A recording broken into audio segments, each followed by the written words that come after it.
Assalamualaikum warahmatullahi wabarakatuh. Halo Stories, kembali lagi di podcast Untold Story Unlocking the Unheard. Nah, pada episode kali ini aku Anissa akan mengajak Stories buat berbincang mengenai satu hal menarik kurang lebih selama 15 menit ke depan. Nah, satu hal menarik ini itu berkaitan erat dengan kita waktu pas dulu kita di sekolah. Mungkin pernah nggak sih Stories kalian itu masuk atau dipanggil ke ruangan BK? BK itu akronim dari bimbingan dan konseling. Tapi BK sendiri identik sama polisi sekolah ya? Iya benar, jadi kayak anggapan siswa-siswa bahkan sampai masyarakat luas itu masih suka menganggap bahwa BK itu polisinya di sekolah, yang suka menghukum, terus yang suka misal menertibkan siswa-siswa yang mungkin dibilang kurang tertib gitu ya di sekolah, seperti itu. Nah, kadang juga guru BK itu identik sama sifatnya galak atau ya itu tadi suka menghukum, terus polisi sekolah, intinya yang sifat-sifat yang konotasinya negatif gitu. Jadi ada siswa yang kadang dia itu setelah masuk ke ruangan BK itu dia ngerasa kayak malu karena dia itu ngerasa mungkin siswa yang berurusan dengan guru BK itu pasti identik dengan siswa yang bermasalah gitu. Nah, untuk membahas tentang hal ini, jadi karena ada stigma kalau guru BK itu polisi sekolah gitu ya. Iya, jadi kayak semisal orang nih, siswa habis ke guru BK, dia kayak mesti diindikasi sama temennya itu dia udah melakukan suatu pelanggaran, suatu masalah yang besar gitu. Padahal kita belum tahu kan sebagai siswa tersebut, semisal kita yang ke guru BK, padahal belum tentu kita dilanda sama masalah gitu, seperti itu. Betul sekali. Jadi karena tadi stigmanya guru BK itu sudah mengarah ke polisi sekolah, mungkin kita bisa meluruskan sedikit tentang stigma tersebut. Oleh karena itu kita mau ngajak Stories kalian buat berbincang mengenai hal ini, mengenai stigma bahwa guru BK itu sebagai polisi sekolah, benar nggak sih? Atau seharusnya guru BK itu sebagai sahabat siswa begitu.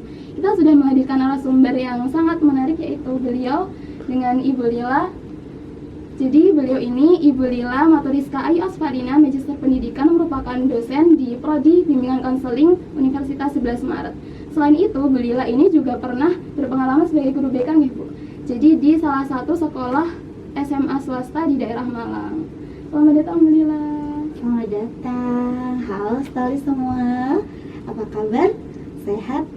Kalian termasuk yang takut sama guru BK atau malah yang pengen ketemu terus sama guru BK? Yuk kita bahas sama-sama ya. Benar sekali. Terima kasih ya Bu sebelumnya karena telah menyempatkan hadir di podcast kita kali ini. Sebelumnya Bu, terkait tadi setelah saya sampaikan di awal bahwa masyarakat itu bilangnya guru BK polisi sekolah, guru BK itu galak, guru BK itu harusnya menertibkan siswa yang bermasalah gitu dan menghukum siswa. Nah, kalau pendapat Bu Lila sendiri tentang hal ini itu bagaimana? Oke, jadi gini ya teman-teman. Saya juga alumni siswa SMA ya, sama gitu. Dulu ketika saya jadi siswa SMA Mbak Mas, jadi memang betul saya juga menganggap sebenarnya guru BK tuh ngapain sih kerjanya gitu. Walaupun saya tidak pernah dihukum oleh guru BK, tapi saya juga nggak tahu sebenarnya guru BK tuh ngapain sih di sekolah gitu. Akhirnya kalau misalnya sekarang sampai saat ini masih banyak anggapan yang guru BK itu menyeramkan, guru BK itu suka menghukum, mungkin citra itu hadir karena memang kebanyakan yang dilakukan oleh guru BK di sekolah tuh masih seperti itu. Namun menariknya adalah ketika saya kuliah di jurusan bimbingan dan konseling, dan bahkan qadarullah saat ini saya justru jadi akademisi di bidang ini, teman-teman, ternyata guru BK itu sebenarnya tugasnya tidak hanya sesimpel itu. Benar begitu kan? Oke. Artinya kalau ada citra yang salah atau citra yang negatif tentang kinerja peran apapun, coba deh kita gali kembali. Sebenarnya apa sih yang mendasari munculnya persepsi-persepsi semacam itu? Apakah benar nih misalnya ada yang nggak sengaja gitu ya, waktu itu guru BK-nya memang lagi bad mood, kemudian waktu konseling dan kemana-mana akhirnya merasa dimarahi, dan itu yang kemudian tersebar di sekolah itu, padahal guru BK-nya ketika ketemu siswa yang lain nggak kayak gitu gitu.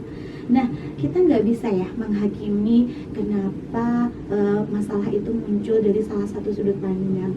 Jadi Kalau dulu ketika saya kemudian jadi guru BK, yang saya alami malah kenapa siswa-siswa justru berebutan ingin ketemu saya gitu Kak. Walaupun sebelumnya ketika saya jadi siswa sendiri, saya juga nggak benci, tapi saya juga bukan ingin ketemu guru BK juga, cuma saya penasaran aja sebenarnya guru BK tuh kerjanya apa sih, kok nggak pernah kelihatan, saya juga nggak pernah merasakan gitu dampak dari adanya BK di sekolah. Nah itu sih Kak, jadi kalau kita bicara kenapa itu bisa terjadi, sebenarnya kita bisa menggali lebih dalam bagaimana sih peran konselor di sekolah itu yang pertama. Kemudian yang kedua, rumor dari mana dan apakah itu hanya sekelumit kelompok tertentu atau di kelas-kelas tertentu. Nah kita nggak tahu. Nah kalau dari teman-teman sebenarnya citra-citra itu yang sering kedengaran tuh yang kayak gimana sih atau di mana?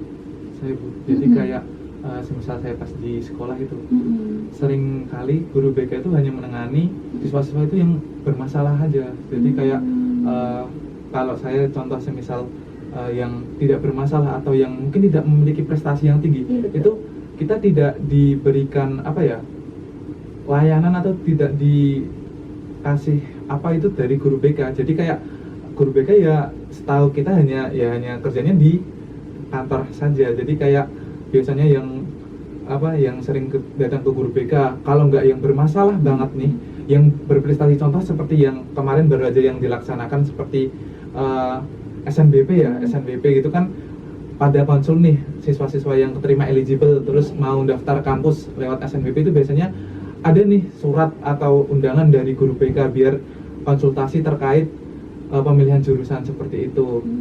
Jadi kalau nggak yang prestasinya yang tinggi itu yang paling bermasalah. Sementara kami yang tengah-tengah ini bingung Bu, kayak kok kami diginiin sih sama guru BK seperti itu. Baik, artinya mungkin persepsinya tidak selalu harus guru BK itu erat kaitannya dengan menghukum ya. Mungkin karena layanannya yang kurang menyeluruh sehingga pada beberapa siswa, padahal yang kita yang ada di tengah-tengah itu yang paling banyak ya jumlahnya, merasa tidak pernah mendapatkan layanan apapun.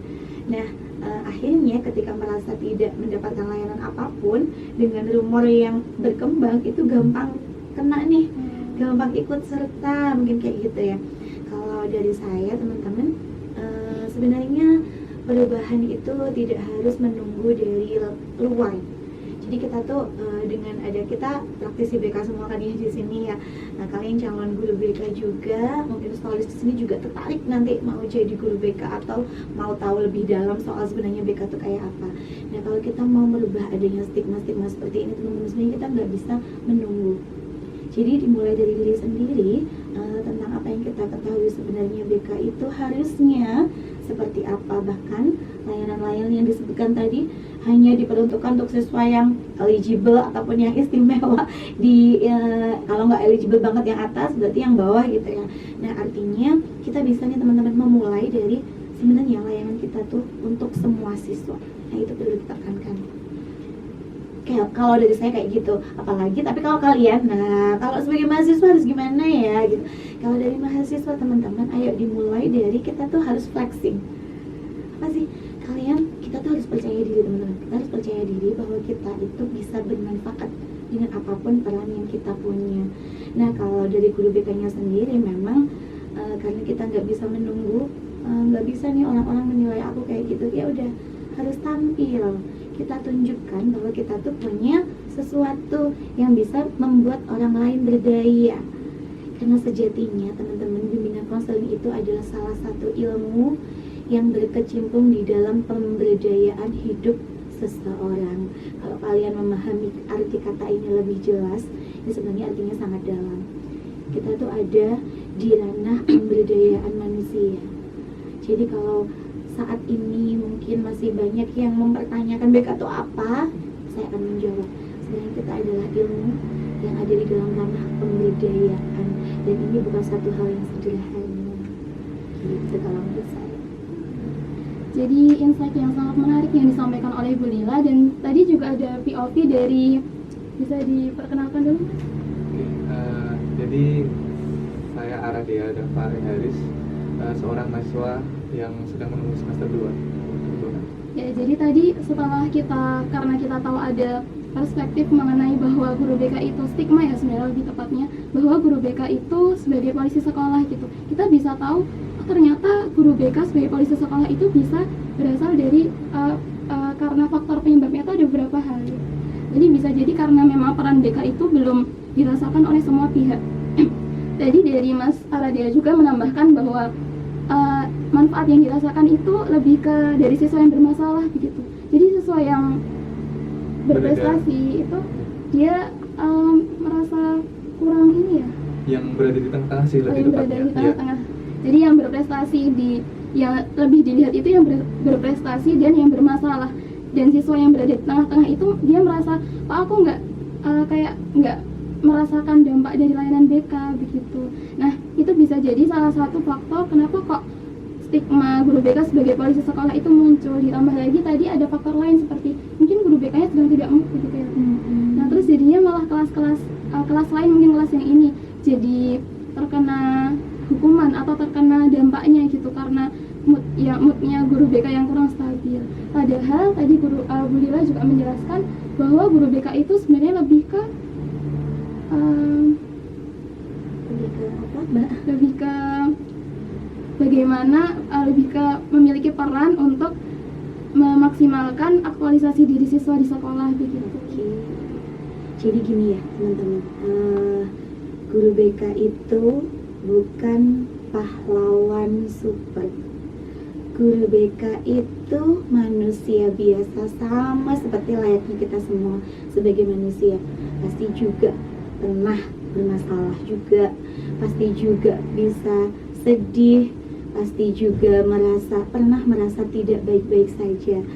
Nah, ketika kami sebagai guru BK berada di posisi itu dan ada keharusan kami untuk membantu orang lain, ada kalanya kita pasti out of control ya.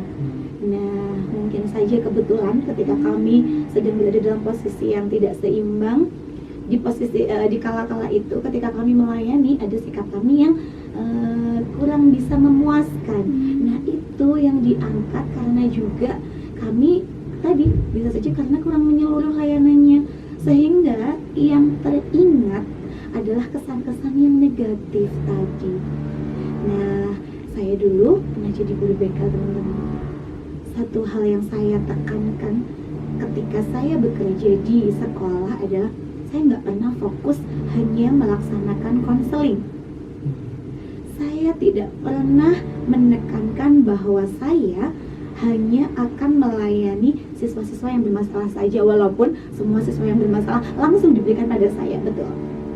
Tetapi yang saya lakukan dulu adalah saya langsung program yang saya tekankan adalah bimbingan kelompok, di mana bahkan bimbingan kelompok itu Bu Lila bikin jadwal yang rutin. Setiap 1 minggu akan ada 1 kali bimbingan kelompok untuk 1 kelompok itu. Jadi misalnya dulu ini saya cerita pengalaman saya, boleh ya Mbak, Mas? Jadi kalau ada 3 kelas, saya mengajar SMA dulu kelas 10, 11, dan 12. Kebetulan sekolahnya muridnya tidak terlalu banyak, sehingga 3 kelas itu langsung Bu Lila bagi kelompok. 1 kelompok terdiri dari 8 sampai 10 orang. Dimana misalnya dari keseluruhan siswa dengan ada bentukan kelompok itu misalnya ada 12 kelompok. 12 kelompok itu akan Bu Lila jadwalkan akan bertemu Bu Lila baik konseling ataupun tidak di hari Sabtu setelah ekstrakurikuler. Apa yang saya lakukan? Saya menyelenggarakan bimbingan kelompok. Semua tema saya jadwalkan. Kelompok 1 hari ini kita akan bahas tentang bimbingan karir. Kelompok 1 selesai nih, minggu depan kelompok bimbingan karir. Padahal dalam 1 sesi bimbingan karir kan nggak bisa ya selesai 1 sesi aja. Nah, saya akan merancang programnya di sana. Bagaimana bimbingan yang harusnya bertahap, gimana cara menyampaikan 1 kali sesi, bukan harus selesai ya, tapi tuntas walaupun tidak harus sampai finish. Itu yang menyebabkan ternyata siswa-siswa ketagihan. Oh, ternyata seru ya ngobrol sama BK. Jadi belum tiba giliran kelompok 1 setiap minggu ketemu lagi. Bu Lila, kapan sih kita kok nggak pernah ngobrol lagi? Lah memang kelompoknya belum selesai untuk tema yang sama. Minggu depan lakukan ketika setelah semua selesai, kemudian berarti satu hari kalau saya melihat ternyata jadwal liburnya banyak gitu ya, atau kegiatannya padat, saya menjadwalkan misalnya satu hari saya akan bertemu 3 kelompok dengan jam yang berbeda-beda, tapi sudah ada jadwalnya. Dan lagi teman-teman, tipsnya adalah karena kalau kita ada di sekolah tuh macam-macam ya, mungkin juga banyak bapak ibu guru yang belum memahami sebenarnya BK tuh kayak gimana. Jadi karena kita butuh dukungan, nggak usah ngemis apa sih bahasa saya nggak ya, tapi kita flexing aja. Kalau kita memberikan layanan nggak usah sembunyi-sembunyi. Bahkan bimbingan kelompok dulu saya terapkan di teras, di bawah pohon besar di dekat pos satpam. Kita rame-rame, kita sorak-sorai bersama, kita nyanyi, kita nari. Bahkan dulu saya pakai art terapi juga, saya menggambar bersama. Jadi saya merasa kita tuh nggak punya waktu untuk diem. Untuk diem dan kita mau ngapain, itu saya nggak punya waktu untuk itu.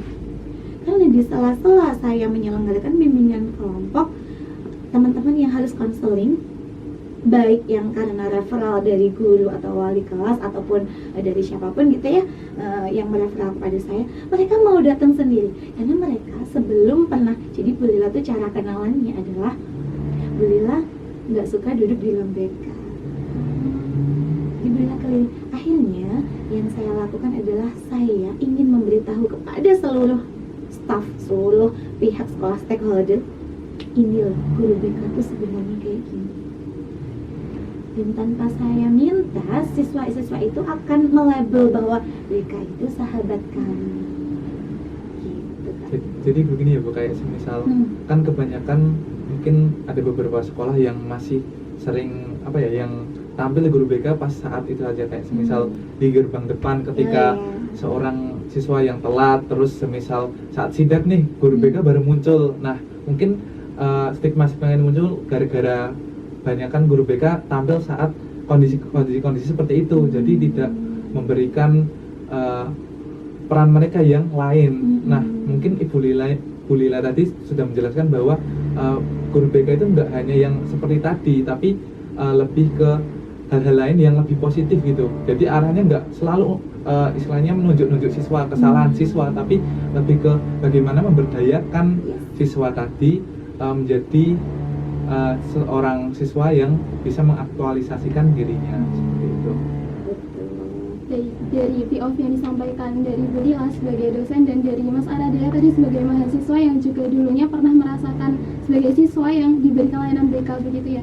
Jadi saya simpulkan bahwa layanan BK itu harus menyeluruh gitu ya. Betul. Harus menyeluruh dan mencapai semua siswa gitu, nggak cuma siswa-siswa tertentu aja.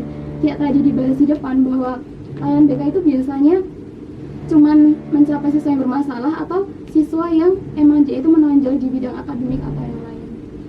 Berarti bagaimana caranya mengubah stigma dari guru BK polisi sekolah menjadi guru BK sahabat siswa itu dengan mengakrabkan diri kepada siswa tadi seperti yang disampaikan Bu Lila, nggak cuman berdiam di ruangan BK tapi juga keluar. Terus juga melaksanakan program itu bukan yang secara sifatnya itu yang kuratif saja, yang penyembuhan atau misal konseling atau setelah ada masalah baru ditangani, baru guru BK turun tangan. Padahal tugasnya guru BK lebih dari itu.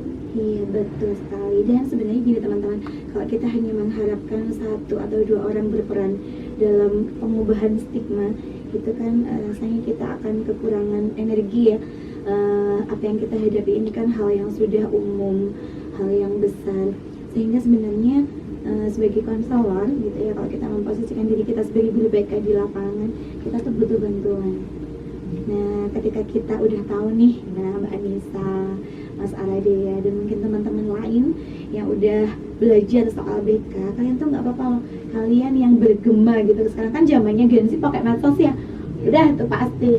Nah karena guru BK tuh perlu bantuan, kita tuh walaupun belum terjun ke dalam dunia BK secara langsung, kita tuh bisa melakukan sesuatu teman-teman. Jadi ayo kita menggemakan bahwa sebenarnya ada banyak hal yang perlu kita benahi bersama. Nggak boleh cuma menunggu satu atau dua yang mengawali gitu ya. Tapi dengan apapun peran kita, ayo kita tunjukkan teman-teman. Dan mungkin saat ini untuk siswa-siswa yang merasa bahwa guru BK itu tidak semenyeramkan itu gitu. Kita boleh loh bersuara. Nah ini yang kurang. Hal baik itu kadang-kadang kurang sekali untuk diupload, tetapi untuk di show up di media. Tetapi ketika kita menemukan sesuatu hal yang kurang baik gitu ya, itu cepet banget informasinya disebarkan, bahkan dilebih-lebihkan. Sehingga ya ini ya, ayo kita perangi bersama. Kebaikan sekecil apapun tuh bukan berarti harus dipamerkan untuk sombong, tidak ya, tetapi ayo kita harus seimbang teman-teman, karena yang kita hadapi ini bukan satu atau dua hal-hal yang kecil, tapi karena kita menghadapi hal yang besar, kita nggak bisa menunggu. Nah itu sih, jadi harapan Bu Lila ya teman-teman ya, kalau kalian merasa ada hal yang baik, ada hal yang positif, yang kalian tidak merasakan suara di sana tuh kayak gini, tapi aku nggak ngerasa kayak gitu, ayo kita suarakan, ayo kita kerja bareng, kita gandengan, kita sebarkan hal-hal baik untuk kebermanfaatan kita semua sama-sama. Masya Allah, ternyata sekrusial itu ya peran guru BK di sekolah. Dan tadi seperti yang disampaikan Bu Lila, kalau supaya stigma ini berubah, supaya stigma guru BK dari polisi sekolah menjadi sahabat siswa ini bisa berubah tadi dari awalnya jadi polisi sekolah tapi berubah menjadi sahabat siswa, itu berarti kita dengan menyuarakan, oh ini loh kerjanya guru BK itu nggak cuman marah-marah aja, nggak cuman ngasih hukuman aja, seperti itu. Iya. Tak terasa ternyata waktunya cepet banget gitu Bu. Tadi kita udah ngobrol-ngobrol tentang guru BK, tentang banyak, dan sebenarnya tuh ini juga bisa jadi bekal ya buat kita, atau mungkin stories kalian yang pengen jadi guru BK, biar nanti jadi guru BK tuh enggak guru BK yang galak gitu. Iya benar banget. Jadi kayak kita sebagai mahasiswa, terutama mahasiswa BK, kita bisa perdalam potensi kita. Jadi nggak harus selaras gitu, maksudnya guru BK harus sama gitu potensinya. Kan kita bawaan air punya potensi masing-masing. Mungkin kita sebagai guru BK bisa mengasah potensi yang kita punya, yang nanti semisal kita sudah lulus, sudah menjadi guru BK, kita bisa tularkan dengan ciri khas kita masing-masing, potensi kita masing-masing, seperti itu. Untuk kemudian diberikan dan diaplikasikan sebagai layanan untuk siswa, dan guru BK itu benar-benar bisa berperan sebagai sahabat bagi siswa. Seperti itu. Nah mungkin itu saja dari kami. Terima kasih sekali lagi Bu Lila atas kesempatannya yang diberikan. Aku Anissa. Saya Aradea. Dan saya Bu Lila. Selamat. Aku Anissa. Aku Aradea. Dan Bu Lila. Terima kasih untuk Stories karena sudah mengikuti pembicaraan kami selama kurang lebih 20 menitan ya, atau ya 15 menitan tadi. Mungkin sampai sini dulu. Sampai ketemu di episode Untold Story selanjutnya. Untold Story, Unlocking the Unheard.